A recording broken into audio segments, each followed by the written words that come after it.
महात्मा गांधी ने लिखा है, I do not know whether God is truth और not, but I know the truth is God. मुझे ये नहीं पता कि भगवान सत्य है या नहीं, परंतु इतना पूर्ण विश्वास है कि सत्य ही भगवान है, सत्य ही परमेश्वर है।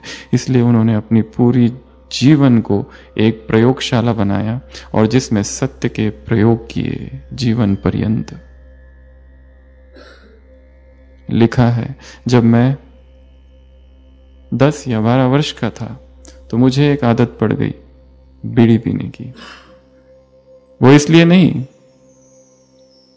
कि उसमें कुछ अच्छा है, पर हमारे जो काका जी थे उनको मैंने देखा तो वो पीते थे और धुआं निकलता था, तो मुझे भी इच्छा हुई कि हम भी ऐसा कुछ करें। तो जो काका जो थे वो जो पीकर जो क्या कहेंगे उसको, ठुंठ, वो जो टुकड़ा पड़ा रहता था वो उठाकर पीने लगे, पर उसमें मजा थोड़ा कम आता था और वो कभी मिलते थे कभी नहीं मिलते थे। फिर उन्होंने दूसरा उपक्रम चालू किया, उनके घर का जो नौकर था उसके जेब से पैसे चुराने चालू किए, सब कुछ छुप छुप के, ताकि पिताजी को पता ना चले। कई हफ्तों तक ये चला, पैसे चुराना। और फिर कुछ ऐसे पत्ते भी ढूंढे कि जिससे वो धुआं निकले और मजा भी आए। और उन्होंने दूसरी चीज का वर्णन किया है कि हमें किसी ने बताया कि भारत गुलाम इसलिए है कि मांसाहार नहीं करते, यदि हम मांस खाने लगे तो शक्तिशाली बन जाएंगे। फिर अपने एक दोस्त के साथ वो भी उन्होंने चालू किया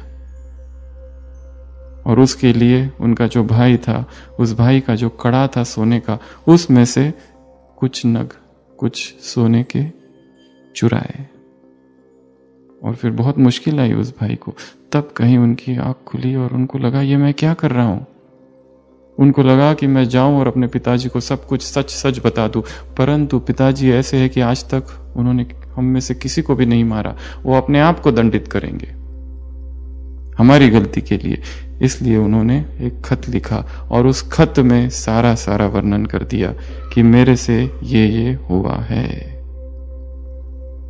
पर इसके बाद मैं कभी नहीं करूंगा।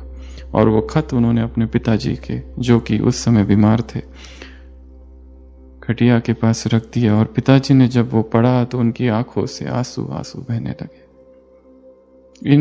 उन्होंने इसको कुछ भी नहीं कहा। महात्मा गांधी लिखते, उस प्रेमाश्रु में इतनी शुद्धि थी, इतनी पावर थी कि मुझे लगा मेरे अब तक के किए हुए सारे विक्रम, सारे पाप जैसे धुल गए। और बहुत सुंदर वर्णन उस किताब में उन्होंने लिखा है। प्रेम की शुद्ध धारा जो बही, आत्मशुद्धि का वो पहला चैप्टर, वो पहला पार्ट था। और अब जब वो ये आत्मकथा लिख रहे, तब उन्होंने लिखा कि जब मैं ये बात अब सोचता हूं तो मुझे लगता है मेरे जीवन में अहिंसा का वो पहला पार्ट था, वो सत्य का पार्ट था, वो सत्य का प्रयोग था। जो भी पाप किए, जो भी विकर्म किए हैं, उसको एक खत पर लिखना और उसको बताना, जिस पर संपूर्ण विश्वास है। और इस संसार में विश्वास करने योग्य एक परमात्मा के अतिरिक्त और कोई हो नहीं सकता।